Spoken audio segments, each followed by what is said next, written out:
palikti sau rudenį lengva, kai įvaizdžių pasirūpina Ozas. Laidos partneris – prekybos ir pramogų centras Ozas.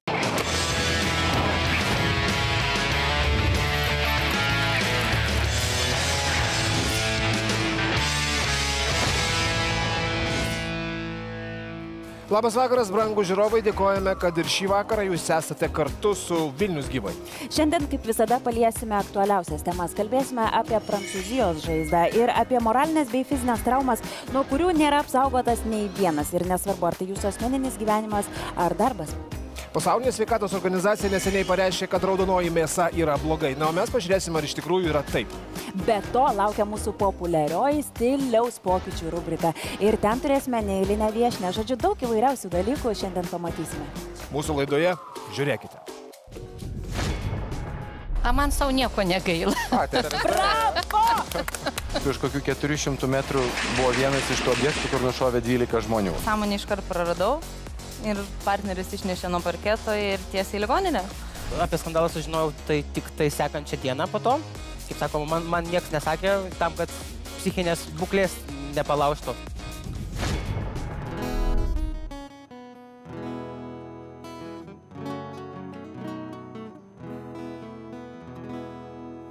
Ma chambre a la forme d'une cage. Le soleil passera par la fenêtre.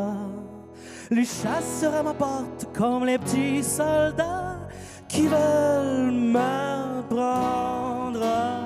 Je ne veux pas travailler, je ne veux pas déjeuner. Je veux seulement l'oublier et puis j'en fume. Déjà je connais le parfum de l'amour. Un mille de roses n'embaumerait pas autant. Maintenant le seul fleur est dans mes entourages me rend malade. Je ne veux pas travailler, je ne veux pas déjeuner. Je veux seulement l'oublier et puis j'en fume. J'en suis pas fier de sa vie qui va me tuer. C'est magnifique d'être sympathique, mais moi je ne le connais jamais. Je ne veux pas travailler, je ne veux pas déjeuner.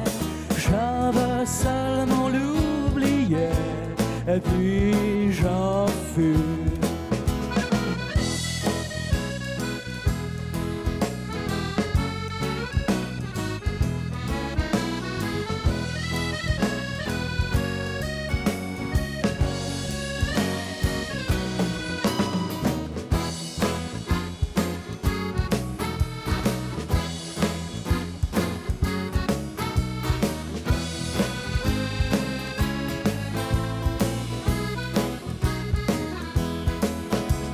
Et j'en suis pas fier de sa vie qui va me tuer.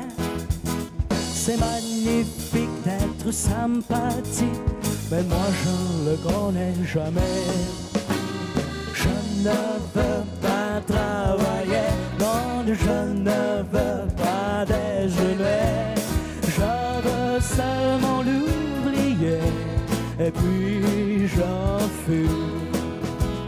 Je ne veux pas travailler, non, je ne veux pas déjeuner. Je veux seulement l'oublier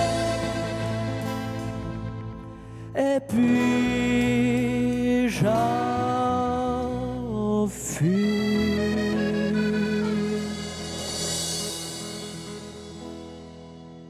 Daug prancūziškos muzikos, sava, kaip sako. Čia mano prancūzų žinios ir baigėsi. Vyrai dainuojat prancūziškai neatsitiktinai, ar taikotės prie nūdienos realijų?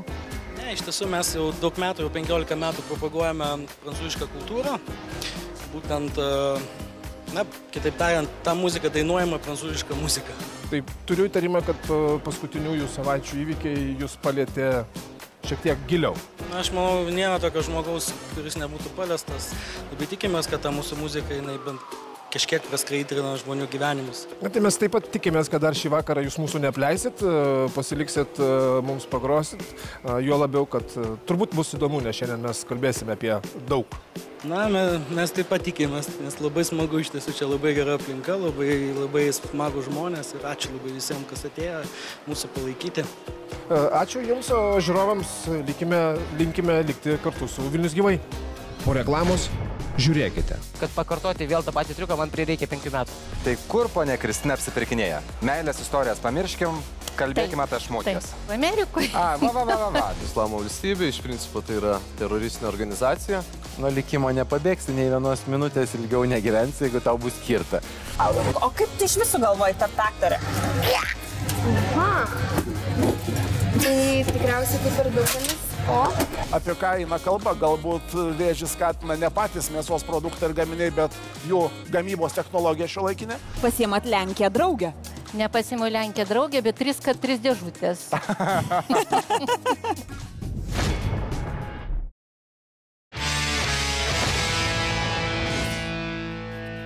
Mes norėtumėm pradėti pokalbius mūsų atvirojoje studijoje, neatsitiktinai prancūziška muzika.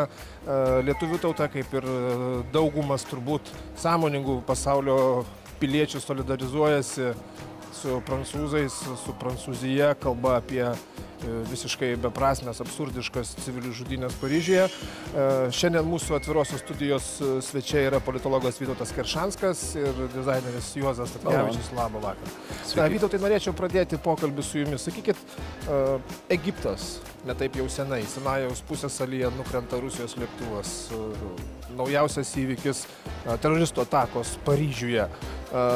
Suaktyvėjimas jisai turi kažkokias priežastis, ar tai yra tiesiog taip atsitiko laike, turiu omeny?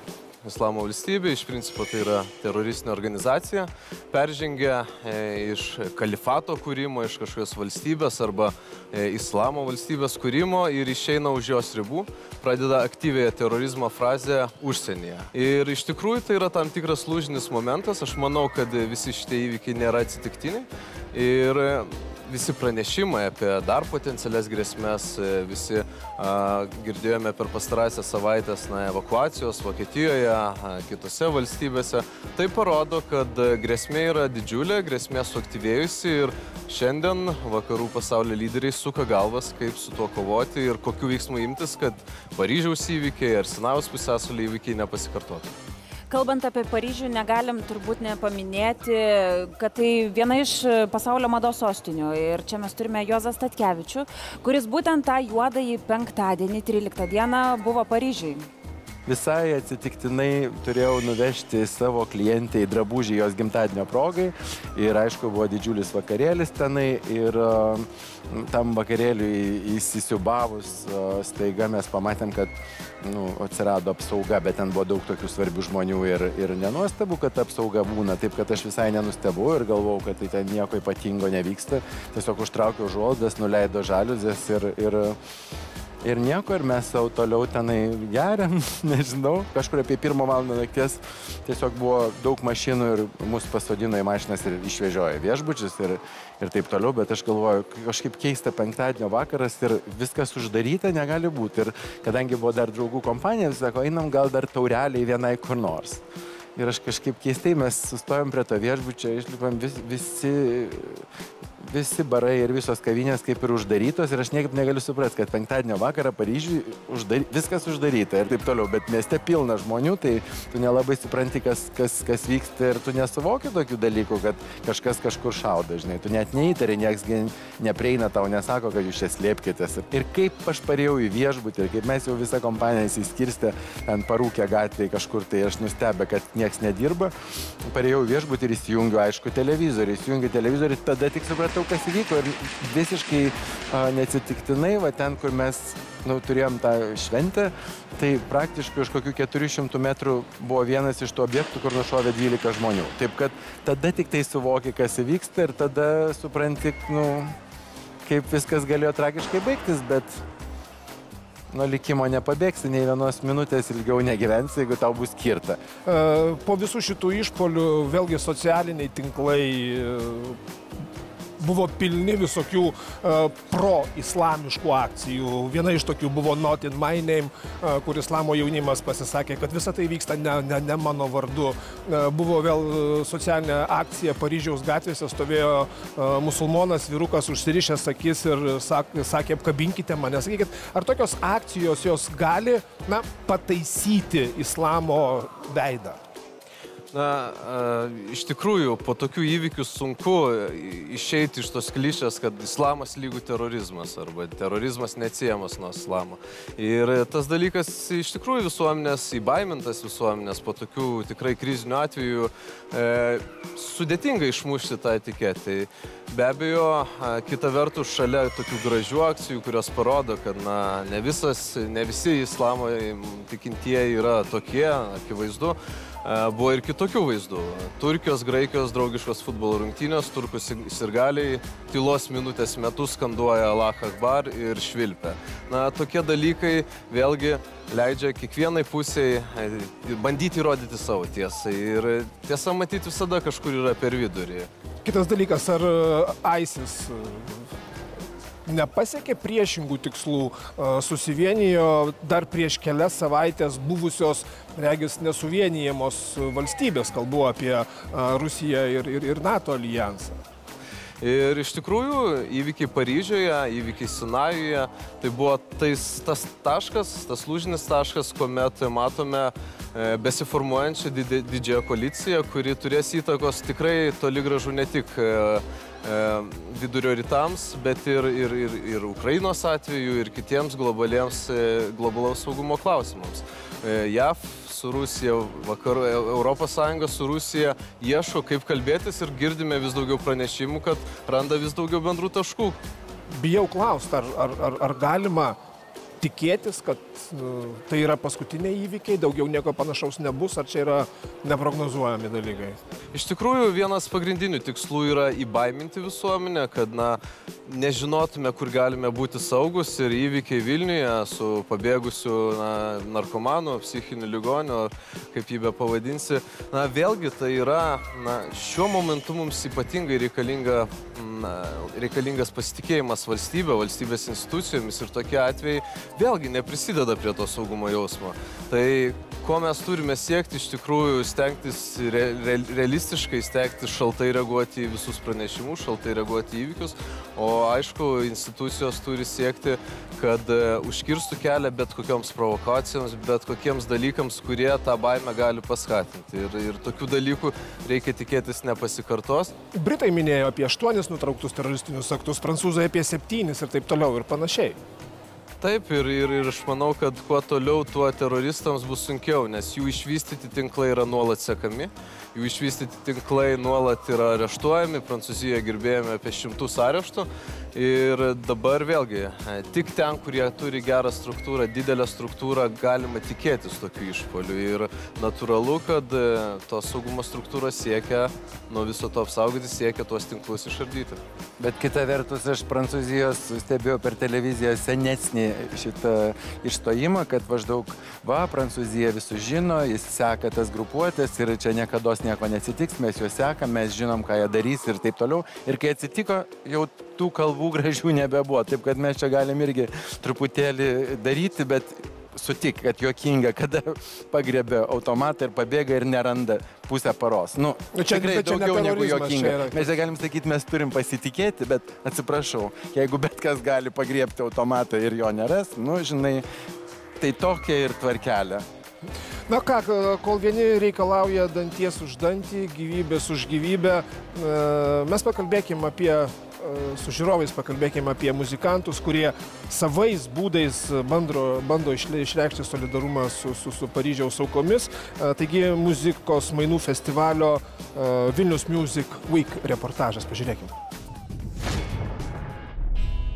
Ką tik vykusime muzikos mainų festivalyje Vilnius Music Week apsilankė daugiau nei 30 grupių ir industrijos vilkų iš visos Europos. Tarp jų tokie įtakingi asmenys, kaip buvęs Universal Music padalinio Vokietijoje vadovas Jakobas Bilabelis, milžiniško Glastonbury festivalio organizatorius Rokas Skalis ar legendinis Pink Floyd vadybininkas Peteris Jenneris. Paradoksalu, bet jau pirmąjį viešnagės vakarą visi kalbėjusi ne tik apie muzikos rinkos galimybes, bet ir apie Kalašnikovo ginkluotą įgorį, kurio ieškojo visas Vilnius. Tokiamis aplinkybėmis vėl tapo aktualus klausimas, ar muzikantai jaučiasi saugus, grodami viešose vietose ir ar žmonės nebijo eiti į jų koncertus. Man atrodo, kad suvokiant protų, kad tai, jeigu tu kažką darai, tu darysi ir toliau ir manau, kad nieks dėl to nesustos. Gal kažkam tai ir padaręs, tiesiog psichologinį kažkokią tai traumą ir taip toliau, bet tikiuosi, kad ir tie žmonės atsigaus ir muzika jiems padės. Grupės U2 lyderis Bono teigia, kad muzika gali pakeisti pasaulį, nes ji gali pakeisti žmonės. Ar kiti muzikos pasaulio atstovai galvoja taip pat? Ne, muzika tam tikrais būdais gali šiek tiek paveikti žmonių mąstymą, požiūrį, tik netiesiogiai įtakoti. Tai gali būti keičiama per muziką, televiziją, radiją, laikraščius, sėdėjimą ir plepėjimą kavinėse. Ne visos visuomenės dalyvavimas gali padėti pasiekti pokyčius. На мой взгляд, такой популизм. Музыка ничего не может сделать. Она может... Muzika viena nieko negali padaryti.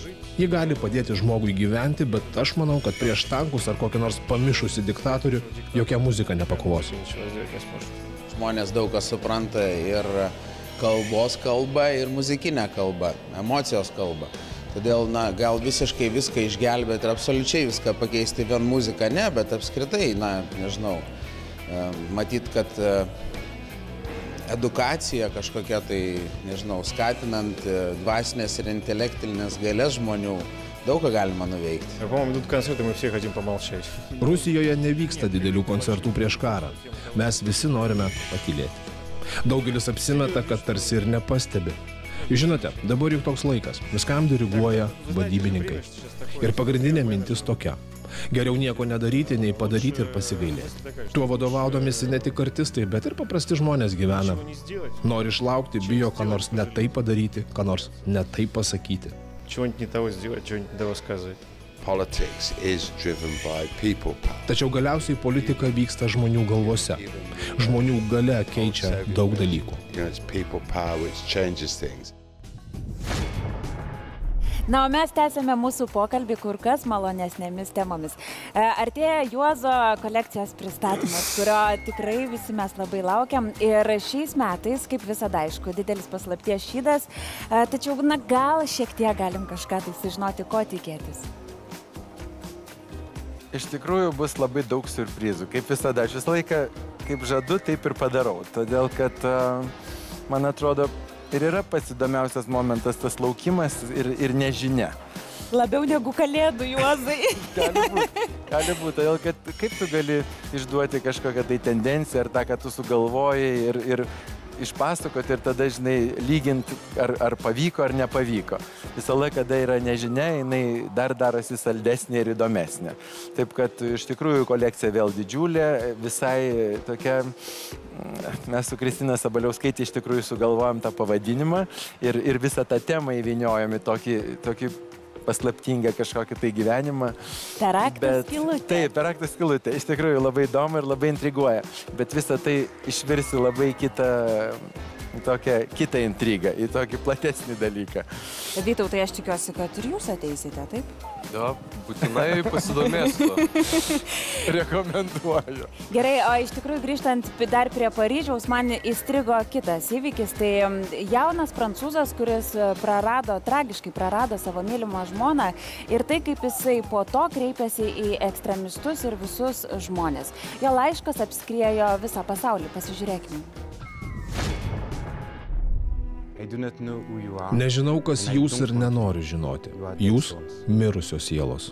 Jei Dievas, dėl kurio aklai žudote, pasirinko mus kaip taikinius, tai kiekviena mano žmonos kūną suvarpiusi kulka virsta žaizda jo širdyje. Nekęsti jūsų būtų per didelė jums dovana. Gal būtent to ir siekite, bet į pyktį neketinu atsakyti pykčiu, ignoruosiu jūs, nes būtent abejingumas pavertė jūs tokiais, kokie esate. Norite, kad bijočiau? Nepatikliai žiūrėčiau į savo bičiulius, norėdamas jaustis saugiau, aukočiau savo laisvę? Pralošėte. Kokie žaidėjai, toks ir žaidimas.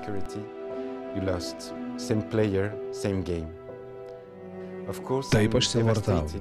Tokia jūsų maža pergalė, bet tik trumpa. Tikiu, kad mano žmona kasdien mus tarp mūsų. Ir mes vėl vienas kitą surasim laisvų sielų rojuje, į kurį jūs niekada nepateksit. Mes likom dviese. Mano sūnus ir aš. Bet mes stipresni už viso pasaulio armijas. Bet kuriuo atveju neturiu daugiau jums laiko. Jį skirsiu savo sūnui Melviliui, kuris bunda po pietinio miego. Jam tik 17 mėnesių. Jis užkandžiaus kaip ir visada, o tuomet mes žaisime kaip ir kiekvieną dieną. Ir kiekviena jo gyvenimo diena, kupina laimės ir laisvės, jūs nuolatos žeis. Nes jo neapykantos jūs taip pat neturėsite.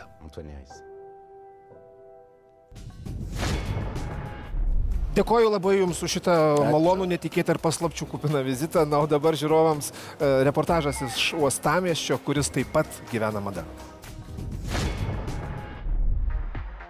Uostamiestyje Ikra Mada jau 4. kartą žadina susidomėjimą dar mažai žinomų Baltijos šalių dizainerių darbais, bet to šiemet festivalis išsiplėtė ir į diskusijų kambarius, knygas bei kino sales. Daugiausiai susidomėjimo sulaukia taip vadinamas šoprumas, tai yra mados kūrėjų darbų mugė ir žinoma festivalio vinis madų šou.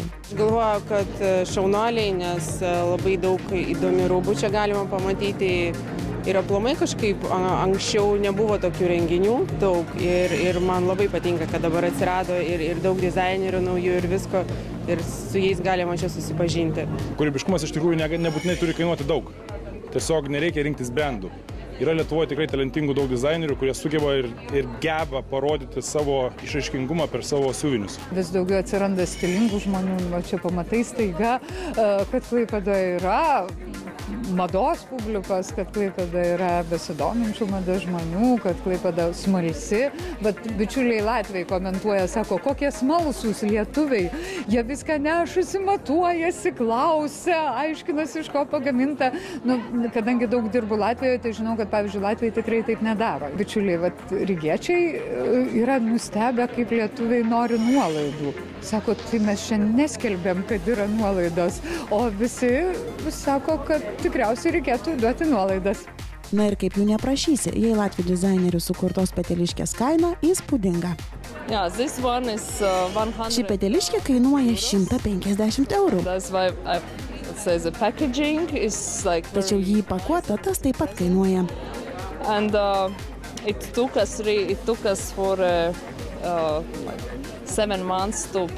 Mums prireikė 7 mėnesių, kad pagaliau galėtume ją pagaminti. Visi šie raštai, studijavome tikras peteliškės, jos ir atrodo kaip tikros. Lietuvoje kuriančių žmonių daug, pasaulyje jų dar daugiau, todėl kiekvienas į mados verslą žengiantis ambicingas menininkas žino, lengva nebus. Visam pasaulyje yra ta problema, jų iš tikrųjų susikuria kasdien ir labai daug. Bet tie tikrieji, išsigryninę ir įdomus, jie tikrai išgyvena. Ir dabar Lietuvoje yra tikrai didžiulis bumas ir jeigu tai būtų nereikalinga, tai matyt tiek jų nebūtų šiandien. Klaipėdos kultūros fabrike vykusio mados šou Podiumo žvaigždės šių metų Berlynos mados savaitės dalyviai, mados namai iš Latvijos Von Wolf, plojimai ir šūksniai bravo skambėjo ir kitiems dizaineriams iš Latvijos, Vokietijos, Estijos ir Lietuvos. Kasmetinis renginys Ikra Mada augina ikriukus, iš kurių vėliau tikimasi geros žuvies ant lentynų. Na, o dabar noriu pristatyti kitą mūsų laidos temą, kurią būtų galima įvardinti paprastai – traumos darbe. Mes šitus žmonės dažnai matome televizijoje, scenoje, įvairiausiose renginiuose, jūsų gyvenimas mums atrodo toks spalvingas ir dažnai netgi saldus. Tačiau netgi šios profesijos, kurios iš pirmo žvilgsnio atrodo tokios gražios, patrauklios, tikrai taip, atspėjai mano laimė. Saugios. Ne, toli gražu jos tikrai nėra saugios. Ir šiandien būtent apie traumas darbe mes ir apie skausmą tiesioginėme eteryje pakalbėsime su profesionaliais šokėjais, ne šiaip savo, o čempionais Evaldu Sodeika ir Ieva Žukauskaitė, bei didžiojo magijos šou dalyvių, magijos triuko rekordininku Nikolu Kim. Sveiki. Džiaugiuosi, kad dar sveiki. Nikolai, visai nesenai nuskambėjo žiniasklaidoje paties 12 valandų stovėjimo vienoje vietoje triukas. Ar tai buvo triukas, ar tai buvo kažkas tai iš magijos srities, ar tai buvo vėlgi, fizinis veiksmas? Taip. Čia iš tikrųjų, kaip sakoma, dažniausiai tam tikrus eksperimentus atlikinėja tokie atstovai kaip iliuzionistai, mentalistai. Kai kurie būna naudojasi tam tikrais iliuzijos meno sugebėjimais. Šiuo atveju jokios apgaulės nebuvo, viskas buvo fizinių pasiruošimų. Tik nesakyk, kad Copperfieldas traukinį iš tikrųjų patraukė. Ne. Copperfieldas patraukė iliuzijos meno dėka, aš atstovėjau sąžiningai 12 valandų. Kitas žinomas magų duetas, Diarči, savo ruoštų nepraleido progos paminėti, kad jūs esate, naujokas, o jie yra tie, kurie yra labai senai šitam versle. Ir kaip pats reagavai į šį, galima pasakyti, kilusį skandalą? Apie skandalą sužinojau tik tai sekančią dieną po to. Kaip sakoma, man nieks nesakė tam, kad psichinės būklės nepalaužtų. O dėl posakio profesionalas ir naujokas, aš galbūt esu naujokas atlikdamas tokio pobūdžio eksperimentą, nes jie jau yra atlikę ir užsišaldymas lede, ir gyvybė oro.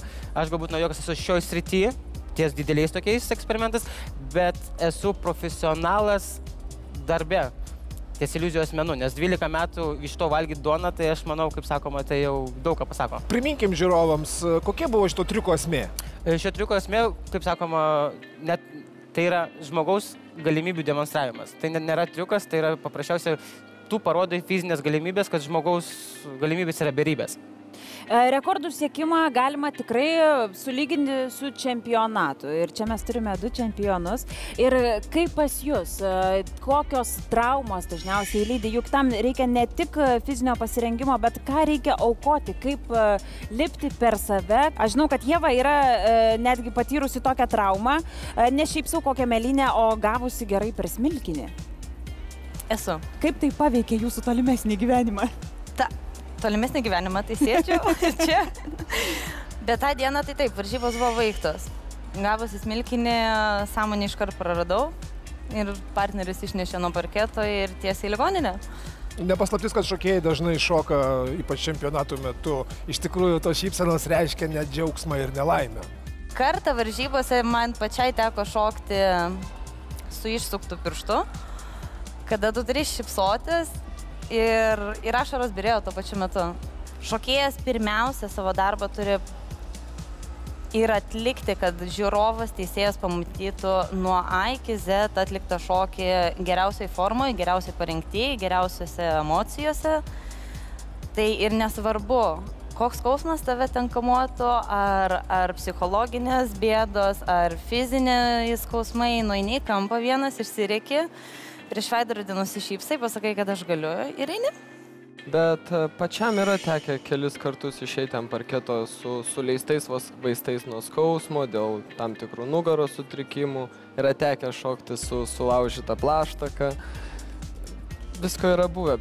Ar yra teisybė, kad ir kaip skaudėtų tuo metu, kad ir kokią traumą ką tik patyrėte, bet išeini į aikštelę ir adrenalinas taip tvinkteli į galvą, kad tu nebejauti nei skausmo, tu nieko nebematai, kaip tu sakai, užsidedi ir tu turi tikslą padaryti tai, kam tu ruošėsi taip ilgai. Žengus į parketą, tu esi visai kitokioj būsenoj, kuri priverčia tave pamiršti visą skausmą. Tu eini, kovoji. Ir po to, nulipus, kai sustoja, vėl pradeda skaudėti, bet tai akimirkai ne. Tu pamiršti viską. Sunkiausia yra fizinis, nes fizinis atsigavimas, bet psichologinis.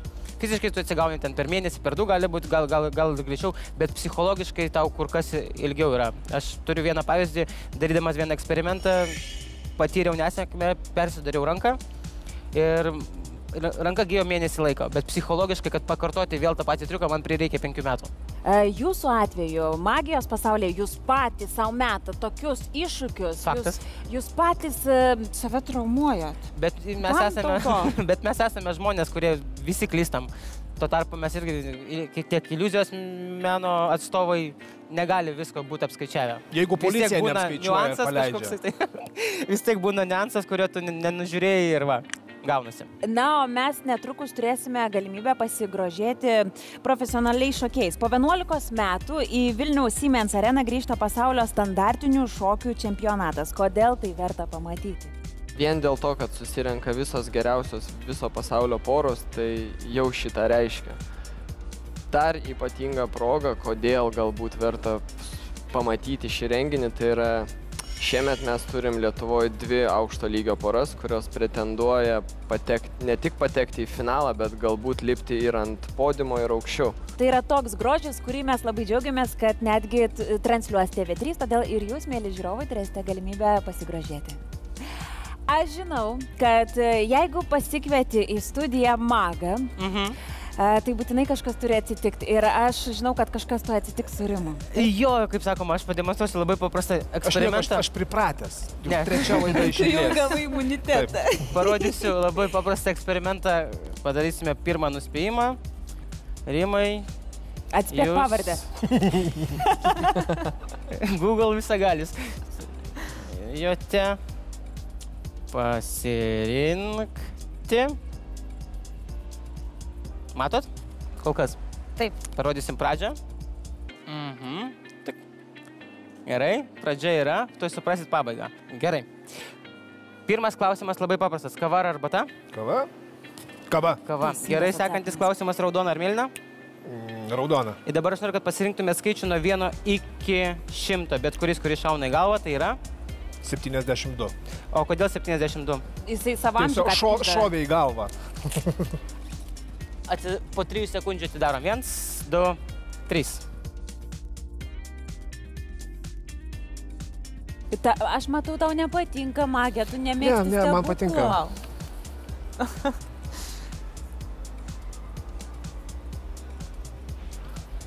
Aš net neklausiu, kaip jūs tai darote.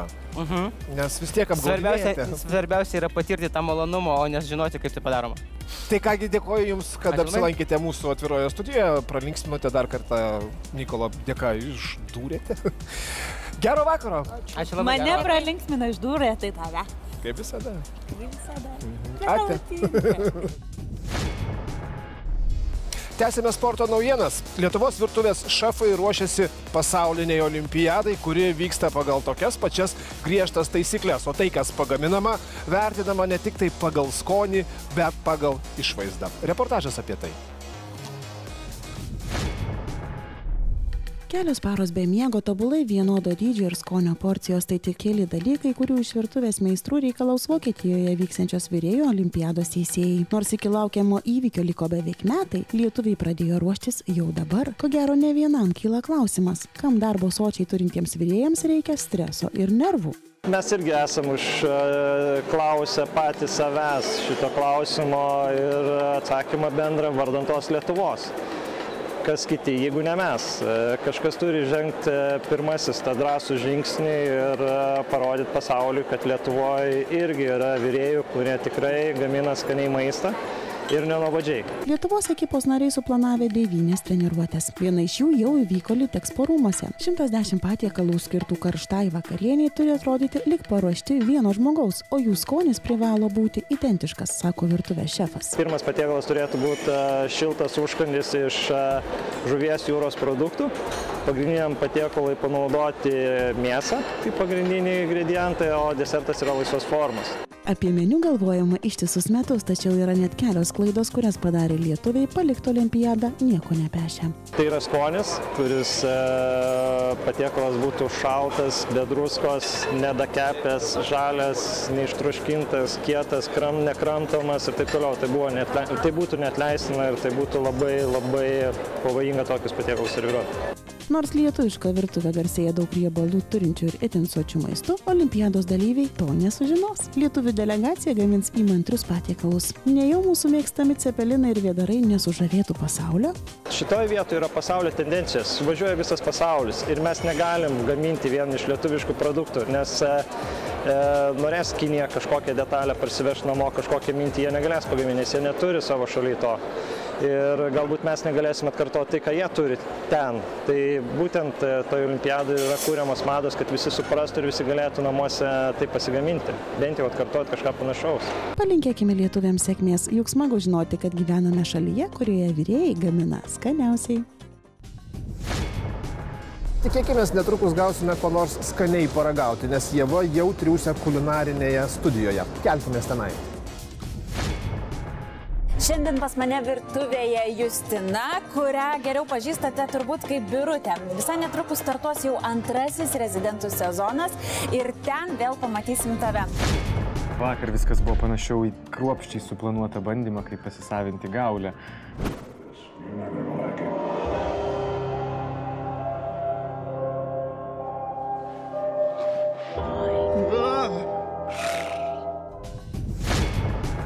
Birutės personažas, kiek tau pačiai yra artimas? Nes tai gana komiška, nebijant iš savęs pasijuokti, nors nelabai tai suprantanti turbūt net moteris. Kuom jisai man artimas? Nu, gal amžius tas pats, kaip ir Birutės. Ir išvaizda man jūs panašios labai, iš tikrųjų. Jaučiu naudoti tą pačią pudrą. Taip, kažkas sakė, kad yra panašu. Gaminsim lengvą, paprastą užkandį, netikėtų užklupus svečiams. Vargstate mūsų lietuvių aktoriai, ikra ant stalo. Čia taip netikėtai, nepasiruošus, nieko neturėjau šaldytuve, tai raudonos ikros.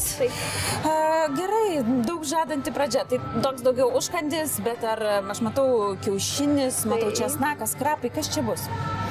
Čia bus tiesiog užtepėlė, užtepėlė ant skanaus prancūziško batono, greitai pagaminama ir labai skaniai suvalgoma. O kaip tu iš visų galvoji tapti aktorė? Tai tikriausiai kaip ir daugelis, Gerai. Tikriausiai kaip ir didžioji dalis aktorių jau kažką pajutau vaikystėj. Ką pajutai, kutenimą? Jo, ten pradėjo kutenti su šonus, kad reikia lipti sceną, kad reikia ten tą ir tą ir tą. Žodžiu, tapai aktorė, bet tu gyveni Panevėžyje ten ir vaidini, ar ne? Ten yra pagrindinis tavo darbas Panevėžio teatras. Nesužavėjo tave sostinė? Negalvoji iškeisti Panevėžio? Visada apie tai svajojau. Matai, kokia jautrė tema užkabino. Nebenoriu. O kodėl? Pamatėjai? Paragavai, nepatiko? Tiesiog, aišku, aš, kaip čia pasakyti, nesakau niekada. Nesakyk, nebent nori, kad išsipildytų, tada sakyk niekada. Tai va, ir tiesiog visą laiką norėjau, kai studijavau, galvojau, va, čia Vilnius, čia būtinai reikia važiuoti tik tais ten. Panevėžį labai nenorėjau, kaip pakvietė, bet kadangi važiavom kartu su vyru, tai tu labai... jau ištekėjus? Taip. Kiek tau metų? Už 5 dienų bus 26. Ai, tai dar tik pirma santuoka. Na, manau, tikrai bus ir paskutinė. Ai, dar ir naivi. Gerai, Justina, papasakok, tu man dabar dar truputėlį norisi tavęs paklausti apie rezidentų antrąjį sezoną. Jisai prasidės jau visai netrukus, bet gal gali išduoti kažkokių detalių, ko tikėtis iš tavo personažo? Na, manau, Birutė, kaip ir per pirmąjį sezoną, stebins savo įžvalgomis, labai jos ten tos įžvalgos įdomios yra, tai situacijomis kurioziškomis, tai tam, kam patiko, žiūrėkite ir antrą sezoną.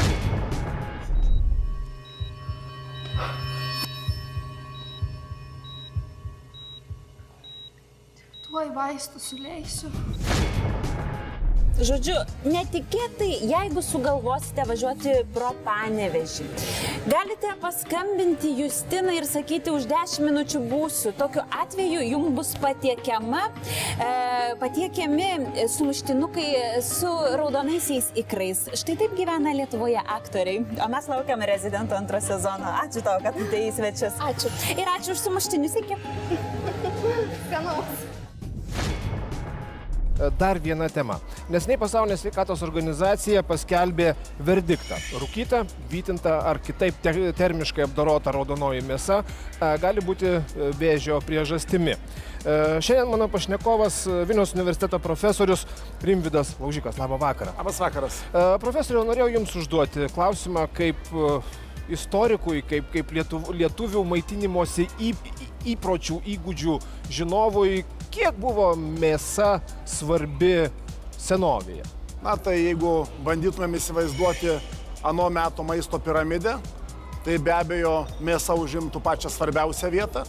Antroje vietoje yra pieno produktai, trečioje grūdiniai produktai ir ketvirtoje yra gėrybės iš gamtos. Tačiau ta piramidė, apie kurią kalbėjom, ji tokia yra daugiau kaip rožinė svajonė ir be abejo taip maitintis galėjo tik patys turtingiausi žmonės. Realybė buvo kokia? Realybė buvo grūdai, šiek tiek pieno, labai retai mėsos.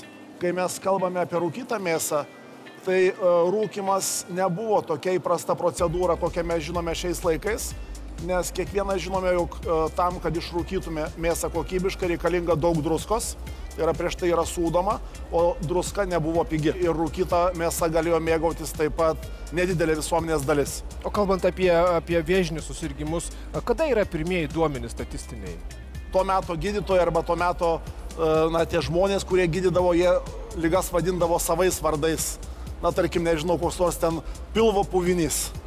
Tai čia dabar supraskim, ar tai buvo koks nors žarnyno vėžys, ar buvo kažkokia kita liga, kažkoks tai navikas buvo. Tai mums yra sunku identifikuoti. Tarkim, yra tokių teorijų, kad Barbora Radvilaitė sirgo vėžiu, yra teorijų netgi, kad Erodas iš Idumėjos sirgo vėžiu, bet tai yra, sakim, tokie spėliojimai, mes negalime identifikuoti tiksliai, nes tai yra tik tai pagal amžininkų aprašymus. Maisto kokybė įtakojo žmonių sveikatą tuo metu? Neabejotinai. Tyriant mirusiųjų palaikus, kai kurios iš tų lygų jos palieka pėdsakus kauluose ir yra randamos lygos. Ir tokios dvi stambios grupės, tai yra vienos turtingųjų lygos, kurios rodo iš karto aukštą žmogaus statusą, nes tai yra nuo persivalgymo, nuo sunkaus maisto, kitos yra skurdo lygos. Labai įdomi tema, bet dabar padarykime trumpą pertrauką ir pažiūrėkime reportažą ne apie tai, ką žmonės deda į savo vidų, bet ką jie tepa ant savęs ir kiek tai yra sveika, kiek tai yra ekologiška. Dėmesio į ekraną.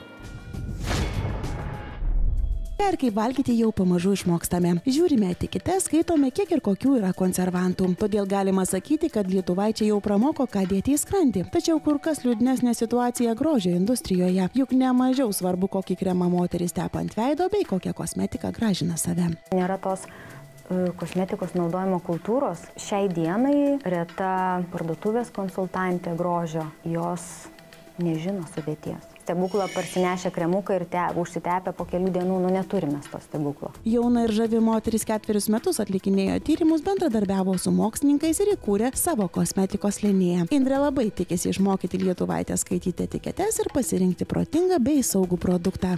Ekologistai jie sudeda viską. Galvoja, kad natūralu, tai reiškia viskas yra gerai. Tais ekologiškais produktais, tokiais perspaustais tais natūraliais ingredientais mes, kaip sakiau, galim daugiau žalos pasidaryti, negu naudos. Šiuo metu gaminamų tai, kas yra lietuviško ir užsienietiško ekologiškų produktų, nepirkčiau.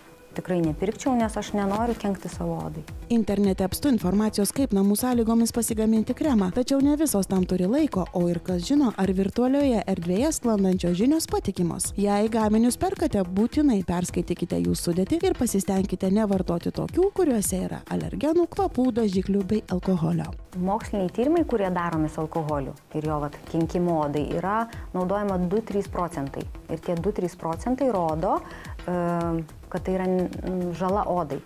Jisai pakankamai smulkios jo molekulės, jisai sugeba skverbtis giliau, gan giliai į epidermį, ne kažkur, ne į kraują, ne kažkur, bet į epidermį ir griauna tą pamatą iš tikrųjų odos. Duoda inerciją ir ląstelės pristabdo ląstelių augimą, žudo jas. Tai tiesiog mes taip, naudodami priemonės alkoholių, skatiname savo senėjimo procesus. O dažnas gamintojas deda alkoholio 20, 30, 60%. Taigi, mielos moterys, valgydamos sveiką maistą ne visuomet būsite gražios. Neapsigaukite greito efekto vilionėmis. Jo nėra. Ieškokite kokybiškos kosmetikos, kuri nekenks jūsų odai ir turės ilgalaikį poveikį. Tęsėme pokalbį studijoje. Siužeto metu replikavote, kad Radvila Juodasis taip pat buvo tas tepikas ant savęs. Ko tai? Na, turbūt ekstremaliausia tepimą ant savęs iš rašytinių šaltinių turime tai apie Mikalojus Radvilos Juodojo mirtį. Nes Mikalojus Radvila Juodasis kaip tik buvo tas atvejis žmogaus, kuris piktnaudžiavo mėsą. Piktnaudžiavo, na, ne tai, kad gėrimais, bet tiesiog mėgo gausiai, sočiai, riebiai, mėsiškai pavalgyti. Pagal statusą. Na, pagal statusą turbūt nelabai mėgo judėti ir galbūt turėjo apskritai polinkį nutukimą. Tai Dubingiuose surastų Radvilų palaikų tyrimą akivaizdžiai rodo sunkią jo sveikatos būklę. Tai yra tokios lygos kaip nutukimas, diabetas, sąnariai, dantų lygos. Ir na, tai lėmė didžiulius skausmus. Ir na, jo mirtis yra aprašoma kaip neapsikentęs skausmų, jis sugalvojo gydytis tokiu keistu būdu, tai yra išsitepti gyvsidabriu ir tas gyvsidabris atvedė jį iki mirties, tarsi jis nuo to ir mirė. Aš dabar norėčiau vėlgi jūsų paklausti, grįžtant prie mūsų pokalbio pradžios. Pasaulinės sveikatos organizacijos verdiktas raudonojai mėsai yra tame racijos? Na, truputėlį prieš laidą domėjausi to verdiktu, tai manyčiau, kad pasakymas verdiktas yra žiaurokas šitoje vietoje. Nes ten yra kalbama, jeigu gerai atsimenu, apie vieną vėžio rūšį, tai apie žarnyno vėžį ir apie padidėjimą susirgimo galimybės, tarkim, ten keletų procentų. Netoks jau ten baisus tas verdiktas yra.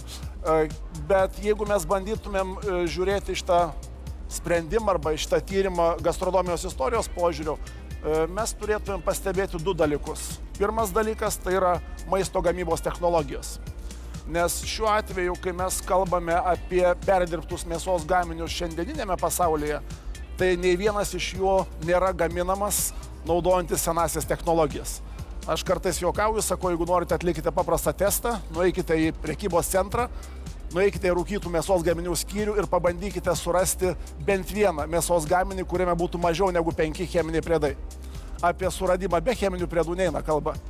Tai šiuo atveju, aišku, būtų įdomu paklausti ar pabendrauti su žmonėm, kurie atliko tyrimą, apie ką eina kalba. Galbūt vėžį skatina ne patys mėsos produktai ir gaminiai, bet jų gamybos technologija šiuolaikinė. Aš manyčiau, kad problema, na, bent jau istorinės gastronomijos požiūrių yra gerokai kompleksiškesnė negu vien gera raudona mėsa arba bloga raudona mėsa. Ačiū Jums labai už pokalbį, na ir žodį perduodam Ievai. O dabar dėmesio vaikinai. Šiandien būtent jums turime dovanų. Net 100 eurų vertės dovana Jack & Jones džinsai ir firminis skėtis, kuris tikrai pravers šiais lietingais lapkričio darganotais orais, ar ne? Viskas, ką reikia padaryti, tai surasti vieną iš 3 kortelių. O kurgi ir ieškoti, kaip visada pasakys Šarada. Paletė džinsų mėlynų jau laukia savo fanų. Po šių slėpinių Jack & Jones sušuks jie, būkit mano. Kaip man patinka kalėdos. Iš tikrųjų, galiu pasidžiaugti tuo, kad kiekvieną penktadienį mes čia patiriame mažas kalėdas, nes visi kaip išprotėję bėga ieškoti dovanų. Aš įsivaizduoju, kad ir jūs savo artimuosius norite palepinti dovanomis, dėl to jau spalio mėnesį turite aišku planą, kaip, kam pirksite ir kaip pakuosite. Bet tada ateina lapkritis ir jūs suprantate, kad šventės jau už mėnesio, o dovanų vis dar nėra.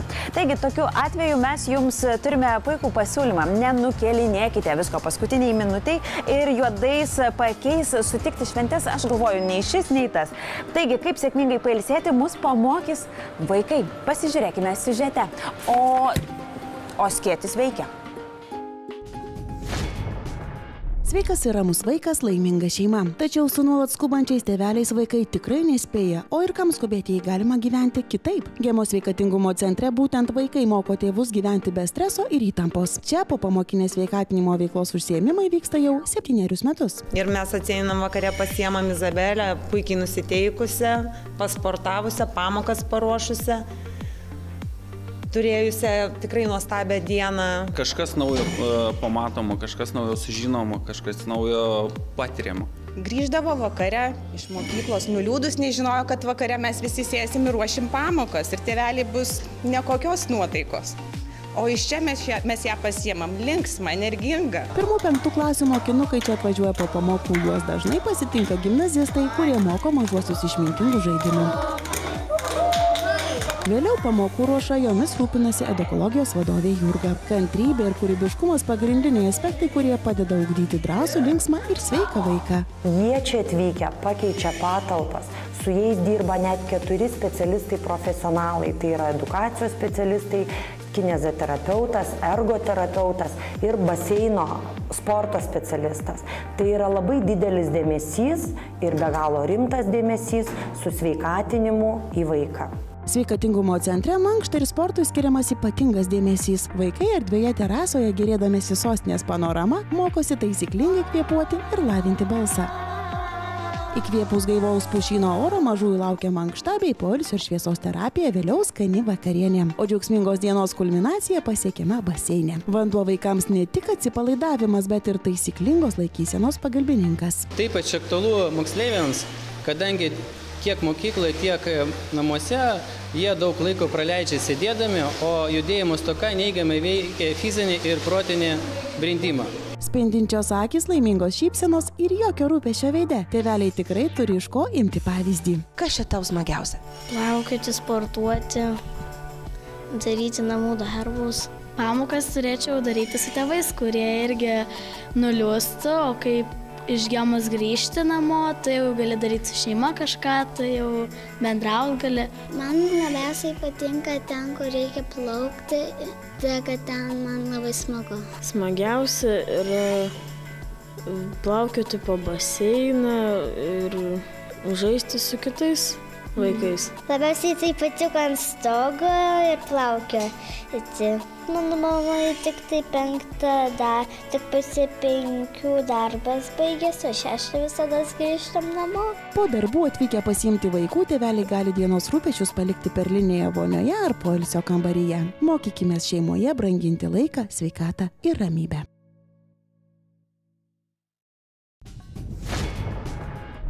Jeigu Kalėdos yra dovanų metas kartą per metus, tai prekybos ir pramogų centre dovanas daliname mes kiekvieną penktadienį. Ir šį penktadienį pasiseks vienam iš jūsų, nes mes turime Jack & Jones gerų vyriškų drabužių parduotuvės, įsteigta net 100 eurų vertės dovana. Tai yra firminis skėtis ir begalė asortimento vyriškai pusiai. Ir aš įsivaizduoju, kad korteles galėjo ieškoti ir rasti ne tik vyrai, bet ir moteris, kurios nori palepinti savo vyrus, ar ne? Taigi aš matau, kad mes jau čia turime 3 laiminguosius, prašom ateiti arčiau, susipažinsim. Tai kas čia labiausiai nori to skėčio, ką?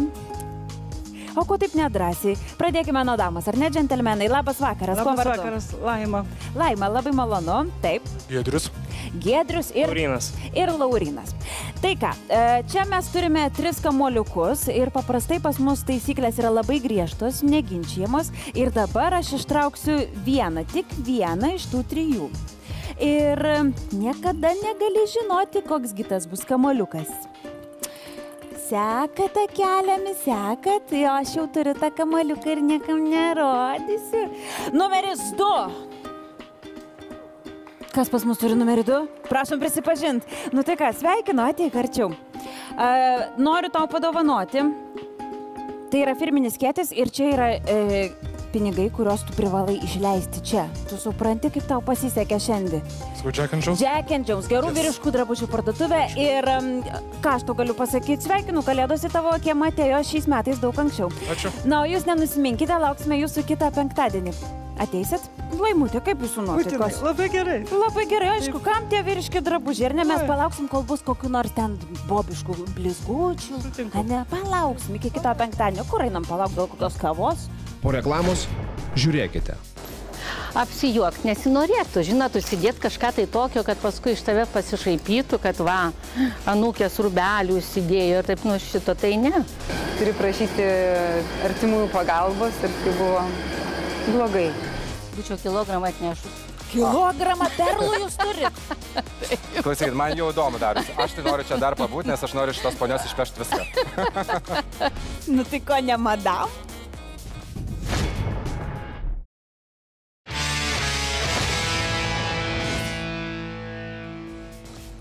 Na, o dabar per trukėlę mankštai mes keliamės į sporto klubą VS Fitness.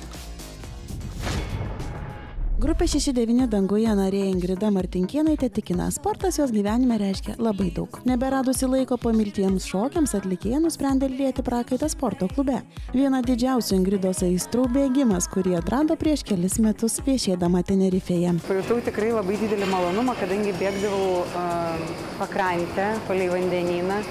Anksti ryte, kol dar saulė nepakyla iš ugnikalnio.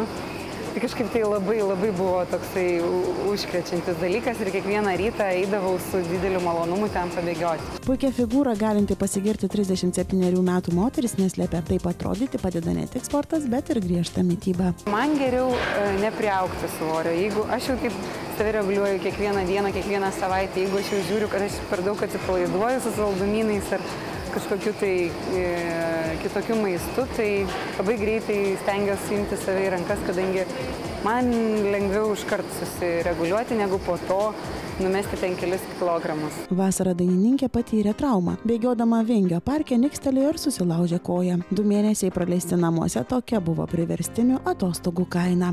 Teko kreiptis į daktarus ir sako lūžis, sakau negali būti, sako gipsas. Sakau, nenoriu, negaliu, kaip koncertai, visa veikla, man tiek daug darbų. Sako, kas yra brangiau, ar sveikata, ar darbai. Buvo sunku, keista, kaip tu negali atsikelti, atsistoti, eiti ir kažką padaryti pati. Turi prašyti artimųjų pagalbos ir tai buvo blogai. Norėdama kuo greičiau vėl sportuoti, Ingrida lanko reabilitaciją. Užsukusi į VS Fitness sporto klubą, moteris domėjosi, kaip galėtų palengvinti kojos gydymo procesą. 2 mėnesiai koja nedirbo ir tikrai atrofavosi ir raumenys, ir sąnariai apsilpnėjo, ir visos sausgyslės. Ir viena koja buvo sukūdus 5 centimetrais buvo skirtumas nuo tos kitos kojos. Pradėti reikia visą laiką nuo stabilių, tai reiškia pritupimai su 2 kojom, po to galima pereiti prie pritupimo 1 koją, tada naudojam nestabilias platformas, taip sunkindami krūvį kojai. Taip pat naudojam su Ingrida gumą, galima naudoti Teraben gumas, priklausomai nuo spalvos ir apkrova. Tai galim pradėti nuo lengviausios ir didinam apkrovą. Jei ir jums, kaip Ingridai, nepasisekė ir patyrėte traumą, greičiau grįžite į įprastas gyvenimo bei sporto vėžes, apsilankę pas specialistą, kuris paaiškins, kaip teisingai atlikti pratimus. Apsišarvuokite kantrybę, įtemptai sportuoti galima tik praėjus keletą mėnesių. Na, o tie, kurie mano, jog gipsas išsprendė visas bėdas ir galima vėl plušėti sporto salėje, gali skaudžiai nusivilti. Pradeda vėl treniruotis, vėl krūvis, raumuo neparuoštas ir eilinis iki gaus traumą, tik tai kaip taisyklė gali būti sunkesnė. Ingrida, linkime kuo greičiau pasveikti, sporto trasa laukia tavęs. Na, o dabar apie tai, ką įdomaus galima šį savaitgalį pamatyti Vilniuje. Apie tai informuoja Power Hit Radio. Labas vakaras visiems žiūrintiems TV3 laidą Vilnius gyvai. Kaip ir kiekvieną penktadienį su jumis tradiciškai sveikinuosi aš Raminta iš Power Hit Radio studijos ir pristatysiu šio savaitgalio renginius. Kino teatre Ozas šiandien įtraukianti premjera Šnipų tiltas. Sako, jog tai geriausias režisieriaus Steveno Spielbergo filmas po Gelbstint eilinį Ryaną. Šio filmo scenarijų rašė broliai Coenai, o pagrindinį vaidmenį sukūrė Tomas Hanksas. Puikus filmas savaitgaliu, juolab, kad tai tikra šaltojo karo metų istorija apie apsikeitimą šnipais tarp sovietų ir vakarų. Rytoj šeštadienį 15 val. Sostinės pramogų ir prekybos centre Ozas vyks konkurso Gitaros faktorius finalas. Visos Lietuvos jaunieji gitaristai, kuriems pavaldžios akustinės, klasikinės, elektrinės ar bosinės gitaros, kviečiami išbandyti savo sugebėjimus, laimėti solidų prizą ar tiesiog atskleisti savo talentą. Dėmesio finalo metu dalyviai varžysis ne tik dėl 3 prizinių vietų, bet ir dėl publikos simpatijos titulo. Laimėtojų Ozas įsteigs specialų prizą. Na, o sekmadienį 19 val. Menų spaustuvėje gatvės šokio spektaklis Feel Link su žinomais jaunosios kartos šokėjais ir choreografais Laurynu Žakevičiumi ir Airida Gudaitė. Šiuo spektakliu nagrinėjami 2 žmonių išgyvenimai ir siekiamybė patirti nepaprastą meilės jausmą. Gražaus ir turiningo savaitgalio. Mada pas mus atėjo iš Paryžiaus. Ta elegantiška madam vyšninėmis lūpomis, Chanel kostiumėliu, berete ir gražiai surišta skarelė. Tai amžina stiliaus ikona, visai kaip ir Luvro vertybės, ar ne? O šiandien mes esame čia, prekybos ir pramogų centre Ozas, kur lygiai taip pat norime puoštis kartu su asmeniniu Ozo stilistu Joringiu Šatu ir asmeniniu mano stilistu Kęstu Rimdžiumi. Tai jau tavo asmeniniu. Nepyk, aš jau pasisavinau, kad labai jau gera čia jūs turėti. Ir šiandien stiliaus iššūkis skamba taip. Stilinga madam. Ir pirmiausiai paprašysiu Joringio pristatyti savo klientę. Tai šį kartą rengsiu trijų vaikų mamą, kurią užregistravo jos dukra ir parašė, kad mama niekada neskiria laiko savo, o jeigu ir išeina apsipirkti, tai grįžta su pilnais maišais drabužių savo vaikams, o ne savo. Tai pagalvojau, kad kur kitur, o ne Oze, galima padaryti šią žavę damą dar žavesnę. Jūs turite būti savo vaikam autoritetais. Tai. Ir stiliaus, ir viso gyvenimo apskritai taip, kad... Aš labai džiaugiuosi, kad tas vaikas parašė žinutę būtent tau dėl mamos įvaizdžio ir mes nekantraujame pamatyti, kaipgi jums seksis pokyčiai. Ačiū. Sėkmės. Ačiū, iki. Įžengusi į 50-į, Irena ne savo valia pateko į Ozo stilisto Joringio Šato rankas. Pasirodo, mamos išvaizda susirūpino jos dukra, kuri ir pasiūlė mamai ryžtis kardinaliems pokyčiams. Irena dirba ligoninėje, todėl jos drabužius dažnai slepia baltas chalatas. 3 vaikus auginanti moteris prisipažįsta, jog dažniau rūpinasi vaikų išvaizda nei savo. Bet prie jo tada tinka man sijoną ir baltas markas. Jau aš pradėjau čia sakyti. Šviesas spalva kelnių man nelabai, man atrodo, tiktų. Nors aš nežinau. Niekad nebandžiau, ne? Nebandžiau, bet man galima ir pabandyti čia viską. O kokio aukščio kulno šiaip dažniausiai perkate batus? Man aukščius nesvarbus, man svarbus, kad būtų patogu. Galiu ir ant didelio vaikščių. Kaip smagu, kai moteris savo, kad į aukštą kulnį aukštus nesvarbu. Sužinojęs, kas patinka Irenai, Joringis parenka, kas jai tinka pagal amžių ir figūrą. Kad ir kaip būtų smagu vaikščioti po parduotuves, tačiau pats metas Irenai pasimatuoti plaukų stilistės Rūtos Morozovienės kėdę. Jūs auginote plaukus, kaip matau, taip? Ne, aš jau nukirpau plaukus. Buvo ilgus. Ir dažėte labai šviesiai visuomet. Tai taip, noriu. Tai šiandien padarysim juodai? Čia kardinaliai tai nereikia maždaug. Iš šviesių aš noriu išsiskirti. Tikrai bus labai gerai. Išsiskirti nuo šeimos. Pas mane visi šeimoje juodi plaukai. Kestai, o aš tau šiandien turiu ypatingai kietą riešutėlį. Tai ponia Kristina Brazauskienė. Labas vakaras. Labas vakaras. Ponia Kristina, prašom, sėstis. Ačiū. Šiandien mes daug kalbam apie Paryžių, o aš žinau, kad Paryžius jums ypatingai brangus, nes būtent ten jums pasipiršo prezidentas Algirdas Brazauskas. Taip. Taip? Taip. Gal būtų galima išgirsti daugiau? Na, gal jau nusibodo tą temą, dažnai ją kartojam. Ir per televiziją rodo, visi kiekvieną, kad pasakai ir paskui suka, kaip tas senas sugedusią plokštelę. Aš tai geriau turiu kitą įdomesnę temą. Ne apie Paryžių, apie Ameriką. Visi kalbame šiandieną apie rūbus, apie stilių. Taip, taip. Ir mano didžiausias ir pagrindinis klausimas būtų, tai kur ponia Kristina apsipirkinėja? Čia visiems yra aktualu. Meilės istorijas pamirškim, kalbėkim apie šmutkes. Na, kur apsiperku Amerikoje? Va. Tai man tai įdomiausia yra. Kiek pinigėlių išleidžia, ką perka, kaip perka, kokie yra įpročiai pirkimo?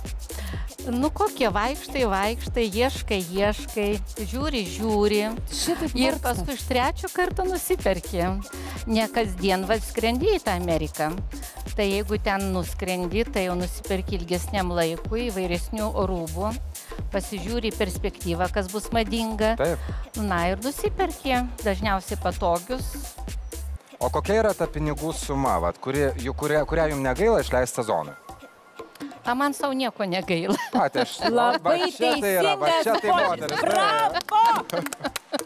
O Kristina, žinau, kad yra labai limituotas svoris lagamino skrendant iš Amerikos. Kaip jūs sutelpat su tais visais daiktais visam sezonui? Įsivaizduoja, tik lietuviams yra toks svoris. Dėl to, kad reiškia palyginus su lenkais, su latviais, estais, tai jie gali va tokias dėžės prisikrauti ir siūsti. O lietuvaičiams reiškia nustatyta va tokia dėžutė. Tai aš supratau, jūs pasiimat Lenkiją draugę. Nepasiimu Lenkiją draugę, bet 3x3 dėžutės. Na, o šiandien mūsų stiliaus iššūkio tema yra stilinga madam. Jūs tikrai neliekate nepastebėta, kad ir kokia proga išeitumėt. Na, pavyzdžiui, šiandien, ar ne, jūs pasirašėte į filmavimą. O kaip jūs kiekvieną dieną, na, tarkim, išvykau į sporto klubą, einu į kiną ar į parodą. Ar ilgai jums reikia susiruošti išeiti iš namų? Kadangi aš pripratus pasipuošti, susišukuoti, makiažą pasidaryti anksti ryte ir kad visą dieną gerai jausčiausi. Kas yra svarbiausia moteriai?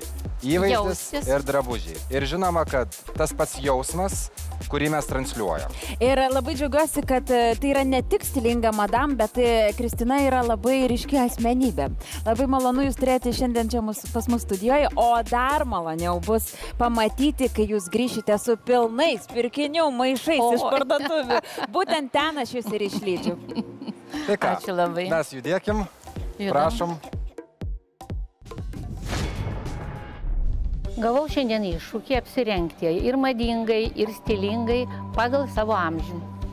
Tai dabar pradėsim rinktis. Va dabar kaip tik priėjau prie šitokio švarkelio ir man atrodo, kad prie mano kelnių labai tiktų. Kokį akcentuką uždėti prie šalikėlį, gal kokį spalvingesnį, kad nebūtų visiškai viskas juoda. Mano modelis labai ypatingas, tai yra Kristina Brazauskienė. Labai graži. Prie visko ir prie sijonuko, ir prie kelnių tinka. Labai graži. Ir tokia, ir kitokia. Aš net nemaniau, kad čia tiek tokių gerų prekių yra. Šiandien pabandysime įrodyti, kad ir moteris truputį vyresnio amžiaus ir sudėtingesnių kūno linijų, jos irgi taip pat nori atrodyti stilingai ir kartu jaunatviškai. Šią tai mano močiutė tokia turėjo rankinė. Aš mėgstu lakuotus daiktus. Va, kokia graži, va šitą man spalva graži. Va, tokias spalvas mėgstu. Nu, ir man turbūt tinka tokia spalva. Kaip jums atrodo? Ant šio stalo kaip tik ir sudėti keli daiktai, kurie tinka būtent šiai temai. Klasikinė rankinė, gražios šilko kelnės, balta palaidinė ir subtilių spalvų šalikėlis. Apsijuokti nesinorėtų, žinot, užsidėti kažką tai tokio, kad paskui iš tave pasišaipytų, kad va, anūkės rūbelių užsidėjo ir taip, nu šito tai ne. Bandysim viską suderinti vieną krūvą ir pasižiūrėsim, kaip man pavyks. Na, Kęstuti, apsižvelgiau, dabar žinau, kad kai kuo tave galėsiu nustebinti, o pasižiūrėsiu, kuo tu mane nustebinsi. Ar tu sugebėsi mane aprengti taip, kad man tiktų ir patiktų? Kristina Brazauskienė jau išsirinko savo derinį, todėl kviečiu ant podiumo stilingą madam.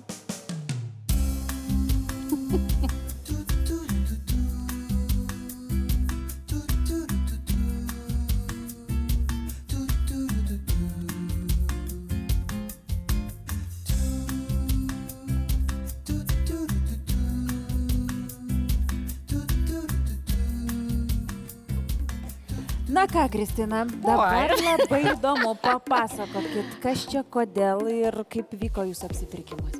Nu, aš pirmą kartą ant podiumo. Na, jau nemeluokit. Ir kaipgi tas pirmas kartas? Ant raudono kilimo teko eiti per raudoną kilimą, bet tik tai oficialių atvejų, bet ne maivytis. Bet jums labai tiko. Tiko? Labai tiko, taip. Ačiū labai. Raudonas kilimas Kristinai labai tiko. O ką galvoji, Kęstai, apie šį derinį? Iš principo, aš pasakysiu, kas man tikrai labai patinka. Man labai patinka, kad įnešta spalvos brandžiai moteriai.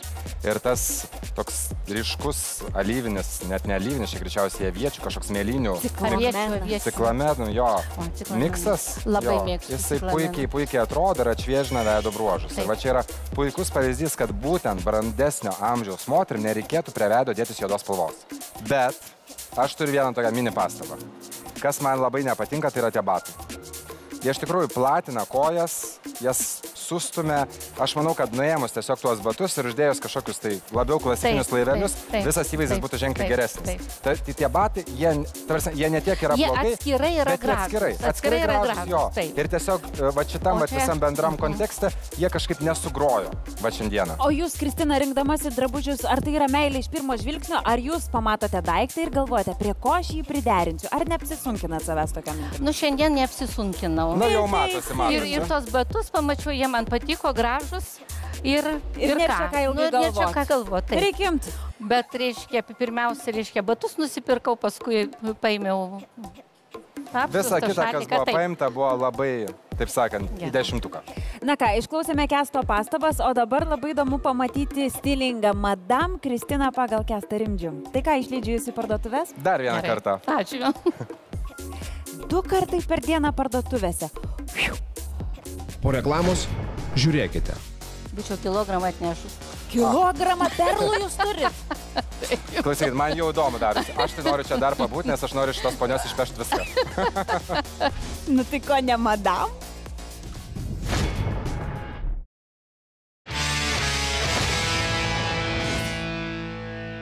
O mes pasižiūrėkime, kaipgi sekasi Joringiui. Rūtos misija aiškiai pajauninti ir nustebinti ne tik Ireną, bet ir jos artimuosius. Labai pakeičiau Irenos įvaizdį. Išlyginam jos plaukų spalvą, nes buvo labai geltona, labai nelygi, tokia mėgėjiškai tikriausiai padažyta. Ir išlyginus spalvą mes gavome ją natūralesnę, madingo šio sezono atspalvio. Kaip įsivaizduojat savo pokytį? Keista? Kardinaliai. Ar šiek tiek nerimaujat? Tai yra. Kitas malonus etapas – makiažas. Grožio centro Kristina vizažistė Eva jau pasiruošusi atjauninti Ireną ir atskleisti moters grožio paslaptis. Aš pirmiausia jums užtepsiu dieninį kremą paakiams, kuris šalina patamsėjimus, smulkias raukšlėles, išlygina stankumą. Skaistalus tepame ties su vidurinė veido zona ir truputėlį dar tempiam link smilkinių, kad veidas atrodytų linksmesnis, tarsi kaip visą laiką nusišypsokit. Va, tokius oboliukus jos paryškinam ir truputėlį į viršų. Na ką, makiažas baigtas. Ačiū. Eime ką nors pasikvėpinti. Jums pasiūlysiu lengvą dieninį elegantišką aromatą. Grožio terapijos baigtos, Joringis deda paskutinius akcentus. Wow! Labai graži spalva. Ateinėjau, dabar man jau bus 3 kartą kaip 20. Labai gražus, labai gražus, labai man tinka spalvas, čia mano spalvas. Labai gerai, kad stilistas atkreipė dėmesį į mano mylimiausias spalvas. Garstyčių palaidinė, tai tas, ko jūs ir norėjot, ryškių spalvų. Aukštų liemenių kelnės išryškina jūsų siaurą liemenį ir paslėpia trūkumus kojose. Aukšta kulniai kaip visą laiką materiškumo simbolis. Tai labai sveikinu ir džiugu, kad jūs nevengiate jų ir nešiojate netgi kasdien. Na ką, Irena, ačiū Jums, kad atėjot. Ir prekybos ir pramogų centre Ozas įsikūrusi didžiausia Lietuvoje Rezerv parduotuvė. Dar turi mažą dovanėlę. Tiesiai multelį. Čia visą laiką surasite to, kas jums patinka ir pagal amžių ir pagal spalvas. Tačiau jos laukia dar vienas siurprizas. Įvertinti stilistų darbą atvyksta sesuo ir 2 jos dukrytės. Moteris vos tramdo ašaras. Mama, nudėkite, kaip atrodai. Nu, mama pasikeitė? Labai faina, iš tikrųjų. Ką labai tinka? Net nesitikėjau, kad tu taip pasakysi. Labai mažai rūpinosi savimi, labai skiria dėmesį labiau mums, nei pati savo. Tai galvojau, reikėtų skirti labiau jai dėmesį. Ačiū. Prašom. Džiaugsmo ašaros niekam nekenkia, džiaukitės Irena savo šeima, išvaizda ir būkite visuomet jaunatiška. Na, o dabar Kristina Brazauskienė stilinga Madame po to, kai prie jos prisilietė Kesto Rimdžiaus ranka.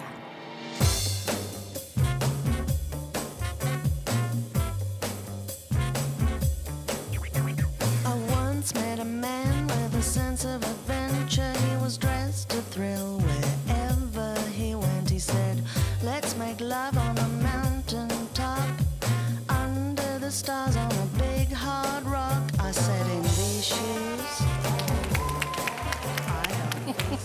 Va, matot, su ovacija. Viso Ozo lankytojo aplodismentai jums. Na, Kristina, iš ties jūs esate tikra madam. Ir aš dabar žiūrėdama į jūs supratau, kas yra madam simbolis. Tai yra kailis. Taip. Taip? Taip. Tikrai taip. Atrodot nuostabiai, beprotiškai gerai. Dabar žinosiu, kur savo naudot. Aš labai tikiuosi, kad jūs pasiėmėte Kešto kontaktus, nes jūsų duetas labai pavyko, turiu pasakyti. Labai. Man įdomu viskas. Betukus tai iš karto. Bateliai, spėtkelnės, suknelės ilgis, papuošalai, apie viską. Ne, iš tikrųjų, man tai atrodo, kad vat būtent moteriai, kuri yra truputį vyresnio amžiaus, jai labai svarbi kokybė. Nereikia savęs apdėti daiktais, bet tie daiktai turi būti aiškus, tikslus. Jo. Šiandien aš ėmiau tokį labai klasikinį, paprastą ansamblį, bet norėjau išvengti juodų, pilkų, rudų visų atspalvių. Už tai mėlyna suknelė viską paryškina, ką reikia paryškinti. Perlai tai yra klasikiniai dalykai, kurie turi būti pas kiekvieną moterį, nesvarbu dirbtiniai ar nedirbtiniai, taip. Būčiau kilogramą atnešus. Kilogramą perlų jūs turit?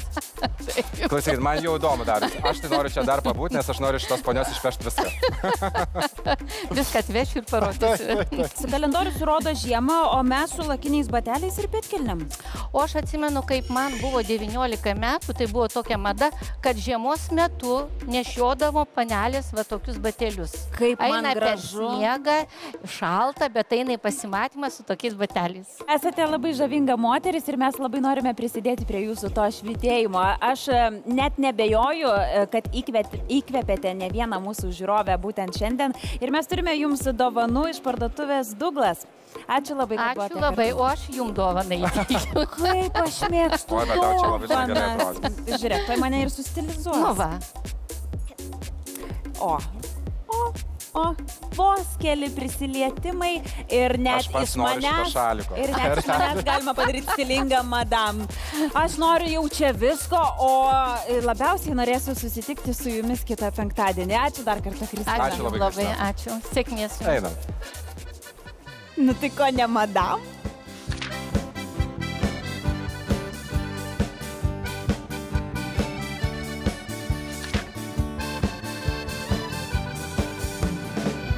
Comment ça va? Comme ça. Tu ne comprends rien à l'amour. Rester la nuit, rester toujours. Comment ça va? Comme ça. Tu ne comprends rien à l'amour. Rester la nuit, rester toujours. Holiday in Paris, Sunday afternoon, meeting a French girl, evening walk by moon, somewhere we're dancing on the music, and I was waiting for my chance. Tai buvo laida Vilnius gyvai ir kaip visuomet, pačioje pabaigoje norime padėkoti tiems, kas prisidėjo. Tai yra prekybos ir pramogų centras Ozas, interjero galerija, kino teatras Multikino, Coffee Inn ir sporto klubas VS Fitness. Aš taip pat noriu padėkoti kūrybingų žmonių namams Dekorama, parduotuviai Jack & Jones, Puškų, fotopaslaugų lyderiams Lietuvoje, fotopro.lt, taip pat SLA Academy Vilnius, salonui Salon Plus ir be abejo už savo įvaizdį, kaip ir kiekvieną penktadienį. Ačiū Kęstui Rimdžiui. Beliko paprašyti dėmesio ateinantį penktadienį. Vilnius gyvai vėl čia. Au revoir. Matai, kaip, nu aš koketiškai, taip kaip prancūzaitė. Atneškit man croissaną. Walk with my girl, rendezvous for two. I was afraid to kiss my baby, didn't know what she'd say. Drinking wine by evening in a small cafe. Comment ça va? Comme ça. Tu ne comprends rien à l'amour. Rester la nuit, rester toujours.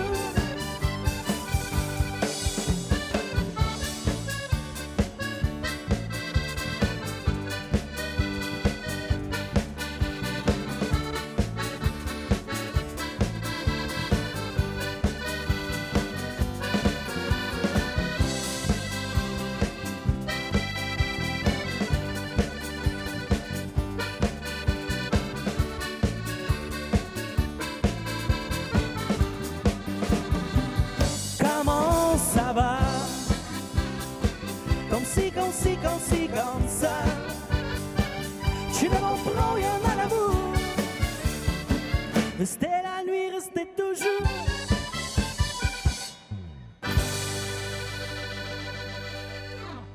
Patikti sau rudenį lengva, kai įvaizdžių pasirūpina Ozas. Laidos partneris – prekybos ir pramogų centras Ozas.